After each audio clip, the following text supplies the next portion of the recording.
এরপর তিনি দ্বিতীয় প্রশ্ন করলেন এটা, ফাখবিরনি আনিল ঈমান, হে নবী আমাকে ঈমান সম্পর্কে বলেন। কি সম্পর্কে?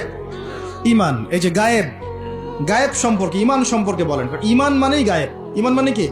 গায়েব। দেখেন, ঈমানের 6টা পিলার নবীজি বললেন। কয় পিলার? 6 পিলার। নবীজি বলছেন এখন ঈমান, আল ঈমান হচ্ছে আন তুমিনা বিল্লাহ, তুমি আল্লাহ বিশ্বাস করবে। কিসে বিশ্বাস করবে? আল্লাহ। দেখা যায়? আল্লাহকে দেখা যায়? আল্লাহ গায়েব না? গায়েব। ওয়া মালাইকাতিহি, আল্লাহর ফেরেশতা মণ্ডলীর প্রতি বিশ্বাস করবে। দেখা যায়? গায়েব না? আচ্ছা। ওয়া কুতুবিহি, আল্লাহ পাকের সমস্ত আসমানি কিতাবে বিশ্বাস করবে, কোরআন ছাড়া বাকিগুলো দেখা যায়? গায়েব না এগুলা? আচ্ছা। ওয়া রুসুলিহি, আল্লাহ পাকের সমস্ত রাসূলগণে বিশ্বাস করবে। দেখা গেছে রাসূল? আমরা কি আমাদের নবীকেও দেখেছি? এগুলো গায়েব না? গায়েব।